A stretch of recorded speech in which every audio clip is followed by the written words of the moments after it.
Bismillahirrahmanirrahim. Alhamdulillahi Rabbil Alameen. Ar-Rahmanir-Rahim. Maliki Yawmiddin.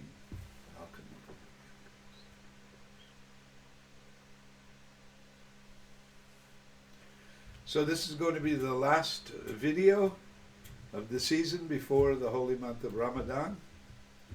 And we're going to be talking about a subject that isn't talked about enough, I would say. Who are the enemies and who are the friends of the Sufis? Now, for most of Islamic history, Sufism was accepted. Most people were not Sufis, but Sufism was accepted as an Islamic science, and most of the great Sufis were revered in the Islamic world. Jalaluddin Rumi, Ibn al-Arabi, Shah Naqshband, Abdul Qadir, Jalani, all of these people, Muinuddin Chishti, were revered in the Islamic world, whether they were in India, Morocco, the Middle East, or wherever. Abu Hassan, Ashadali, etc., etc. Okay. Come World War I, and most people, because most of us had really bad history teaching, don't understand how everything changed after World War I. Okay. No, not after World War II, not with communism. World War I was a pivotal point in the entire world, and especially in the Middle East and in Islam. So what happened in World War I? The British joined up with the Wahhabis of Saudi Arabia, and they were victorious over the Turks, the Ottomans. Now the Ottomans, whatever one might think about them, they ruled the Islamic world for over 500 years, and they were very open to spirituality and Sufism and many other things and other religions. We could consider it the golden age of Islam. I think that would be not unfair to consider it such. And as far as I've been taught, all of the Ottoman caliphs, the Ottoman sultans, had Sufi advisors. Some of them were actual murids of particular sheikhs. So Sufism was integrated into Turkish society. So until the time of Kemal Ataturk in the post-Ottoman Empire, people would ask, are you Muslim? And then the second question asked, which tariqat? And it was, I understand it was similar in Pakistan. Well, that's no longer the case. So the Wahhabis, the Saudis, took over after World War I, somewhere in the 1920s. They took over the charge of the holy sites of Mecca and Medina. They took it away from the Jordanian Hashemites. And the rest is history, as they say. They got very wealthy with petroleum, originally with the help of the British, then with the help of the Americans. And with their petrodollars, they spread their poisonous version of Islam all over the Islamic world. And we meet it wherever we go. It comes up in all kinds of different ways. I remember I was visiting the Habaib, we'll talk about them shortly, in Yemen, and as I was on the plane going to Hadramaut, to Hadramaut, there were already Wahhabis on the plane telling me to be careful not to go visit the graves, that this was haram, kufr. Sheikh Nazim used to say, the Wahhabis, they have 3 words in their spiritual vocabulary. What are they? They're bid'ah, shirk, kufr. Okay. Bid'ah means origination. You're doing something, no matter how good, that the Prophet, peace be upon him, didn't do in his life. It's bid'ah. Okay.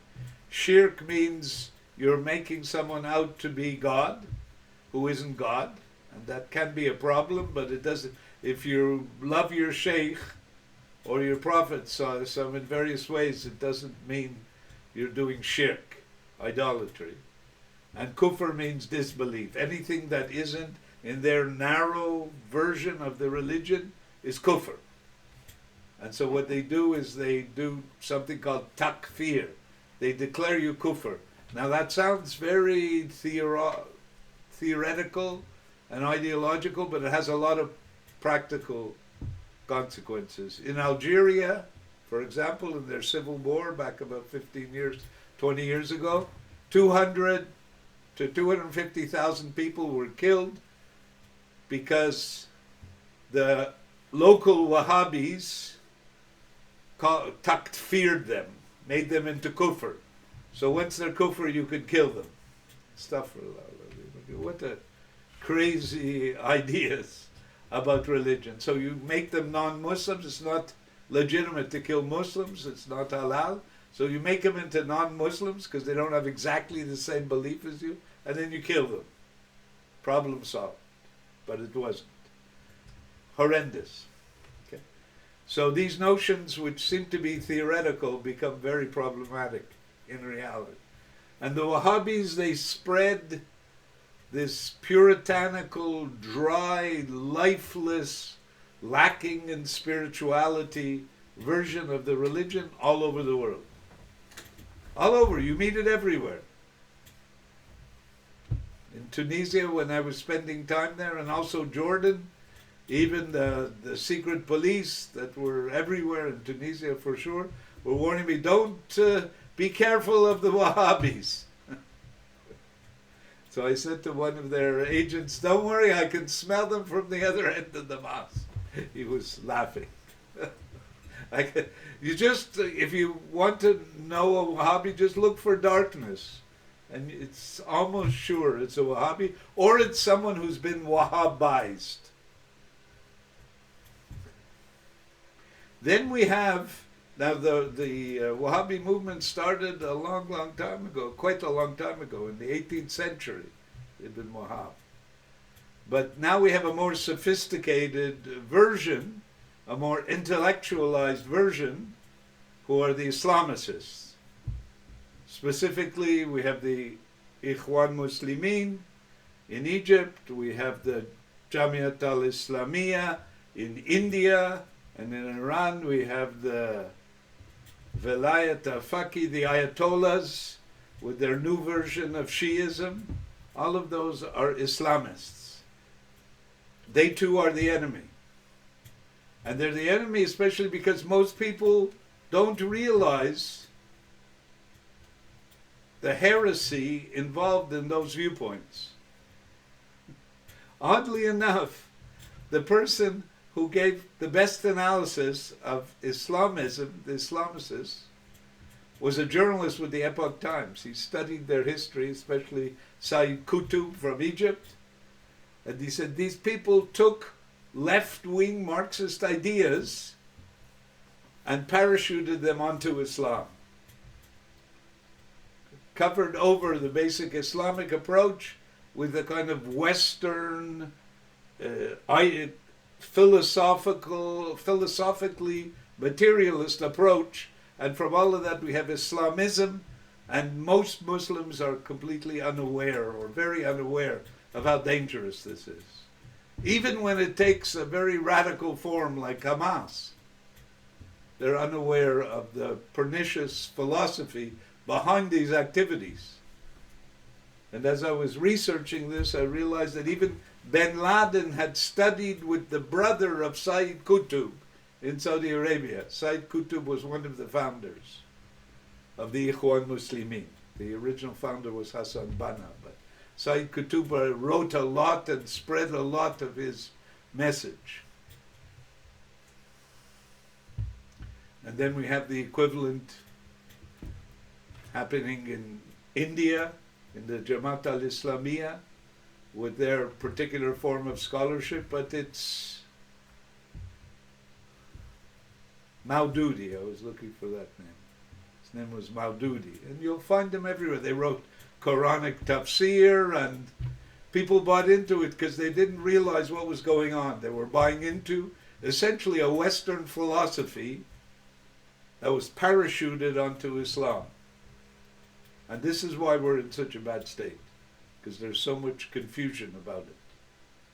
So we have the Wahhabis from Saudi Arabia, we have the Ikhwani originally and most prominently from scholars, quote unquote, in Egypt, and then we have the newer Iranian version of Shiism under the Ayatollahs, and this is all one big toxic brew that gets us away from the original Islam of the Quran, the Holy Quran, and our Prophet Sallallahu Alaihi Wasallam.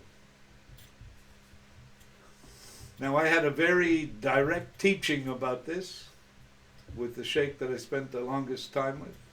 His name was Sheikh Nazim, and he would confront these people. He wasn't shy about it, and he would say, we are not accepting your way. We are not accepting any ism, neither communism, he was onto the connection already, that's amazing, neither communism, nor socialism, nor feminism, nor capitalism. He said, especially we are not accepting Islamism. People have the governments they deserve, because part of Islamism is we're going to bring in the Islamic State and everyone is going to be well behaved after that. Yeah, right. Like we're going to bring in the proletariat, the dictatorship of the proletariat, this is the Marxist view, and then there's only going to be justice and fairness and equality. We see where that led.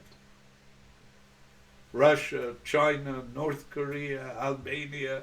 We see that Cambodia, the disaster that came out of Marxism. Well, there's a similar disaster, and in a way it's even deeper because it pulls on people's religious beliefs.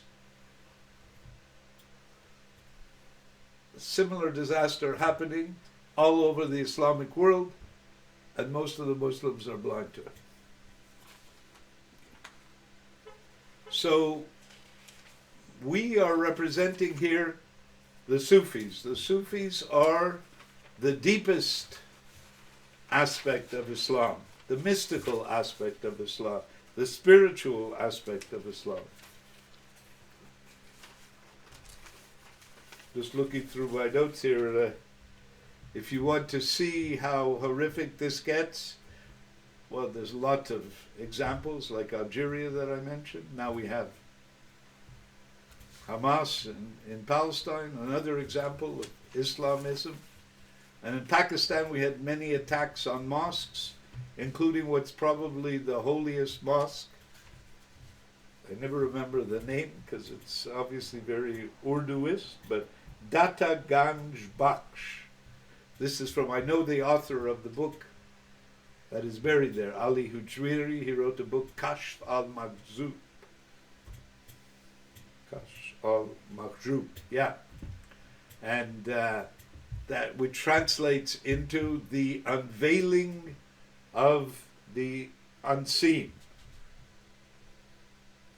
The unveiling of the hidden, the author says. Brilliant, one of the first treatises on Sufism by Hujwiri. You could check it out. And that mosque that was attacked, killed 41 people, it was probably the Taliban, and the Taliban are the Wahhabized Indo-Pakistani Deobandis who have a very legitimate school of scholarship, but they got contaminated again by the petrodollars giving us Taliban. Another great gift to humanity, astaghfirullah. Okay, so these are the enemies. And we're taught, and the Muslims will keep repeating, we should be searching for unity, but no, not in this situation. Do you want to? For me, that was true at the time of the Prophet. They were building a religion. They needed unity to survive. Now we need clarity, much more than unity. We need depth.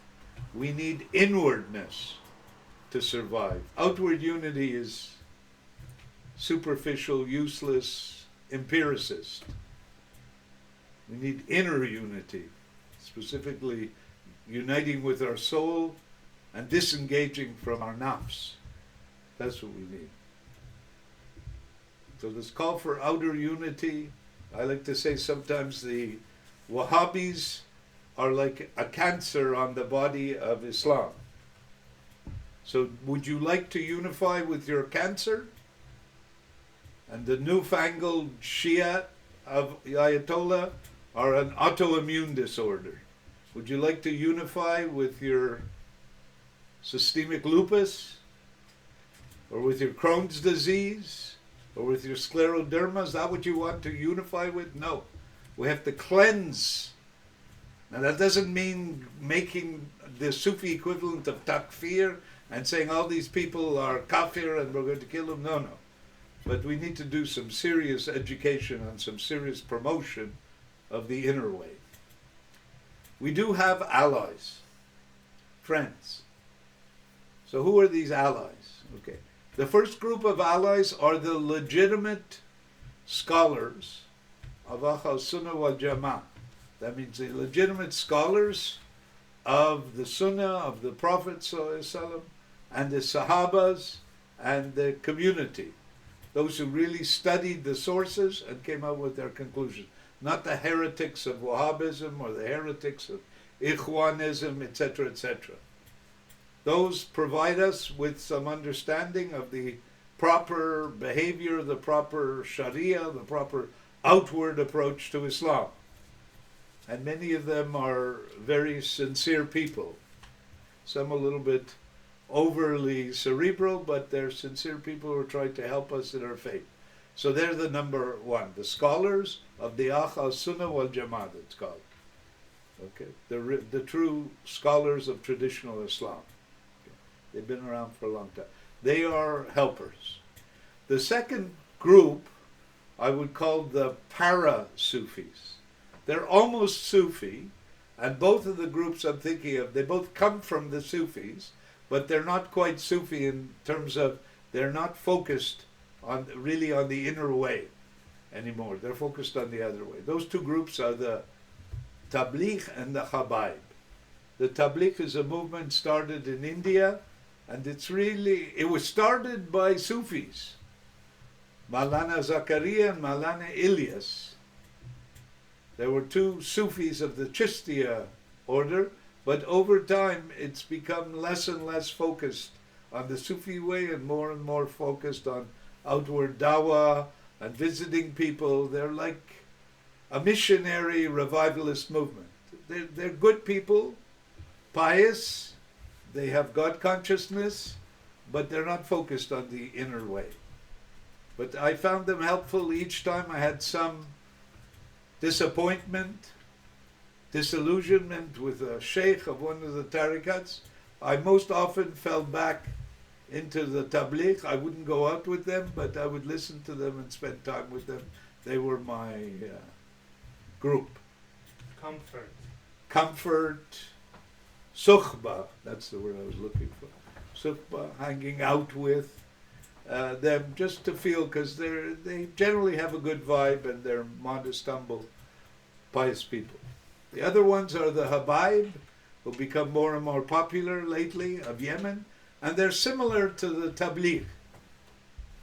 They're another movement of religious revival of Islam, connected more, but they put more emphasis on scholarship than on missionary work, if you want. And they become very popular, and people who want to be safe in their religion, they go spend time with them. And I've met many of them, and I visited one of their major sheikhs, Omar ibn Hafiz. I'll be pleased with him in Yemen, in Hadramaut, and I even had the honor of meeting one of their great sheikhs, Maksur al-Haddad, in Yemen. And he told us, me and my ex-wife, that there was no more baya in their way. There was no more Sufism in their way. And he said because people, they can't handle that kind of contract, that kind of commitment. So now we're just preaching the religion and the proper practice of the religion. We're not preaching, we're not teaching the inner way. We were told that directly. Some people think they can get there that way. God is capable of anything. It's a good way, but it's not a Sufi way. But we're happy to hang out with them and to learn from them about ilm and to feel their peaceful presence. Alhamdulillah. So we have the Tabligh and we have the Habaib of Yemen, and they are, as I say, I would call them para-Sufis, because they don't criticize Sufism at all. They usually praise Sufism and Sufis, but they're not really practicing Sufis. So for me, that's not enough, but I enjoyed their presence in any case. The other group, and this is going to be shocking for some, but that I think legitimately are our allies, are people who are practicing the inner way in other traditions. This can be the Christian monastic way, or the way of yoga, or the various Buddhist meditation schools, or the Kabbalists, or the Hasids of Judaism. All of these are compatible with us. All of these people are on their own path, but parallel to what we are doing. I prefer, and I'm sure many Muslims, I prefer the Islamic context, but I can't deny that these people can have various states of realization. I just had a client tell me about his stepson who's having a medical crisis, and he went to we call it the Maqam, the grave of Menachem Schneerson, who was the head of one of the biggest Hasidic groups buried in Queens, and they had like a Maqam, like the Sufis have, where he's buried and people are around and they're praying or they're reading Torah, etc. This is like, and Sheikh Nazim said it, they are like us, the Hasids. They're like the Sufis. So this approach exists in all the other traditions. I came across, by the way, in Christianity, if anyone wants to check it out, Thomas Keating, and he also has developed a very nice spiritual practice within the context of Catholic Christianity. Okay. So that's our message before Ramadan. Beware of the enemies, learn who they are and which groups they are so you could deal with them appropriately. You know, when I first came into Islam, I didn't want to know anything about the politics. I just wanted to do the practice. And my first sheikh was totally dedicated to the spiritual practice most of the time. So that's all I was interested in. But then I realized I have to learn about these different groups, and even non-Muslims would do well to learn about these different factions in Islam, so they'll know where the truth is and where the falsehood is, and they can deal with them appropriately. We're asking Allah for His help on this spiritual journey. Oh Allah, put us in good company as much as possible, and protect us from our enemies and those who are opposing our way. You are the great protector. We are weak and helpless without your protection. Subhana rabbika rabbil izzati amma yasifun wa salamun ala mursalin walhamdulillah. So we'll see you inshallah in 5 weeks or so, and we'll get started with a new program of videos about the Sufi way. Salam alaikum.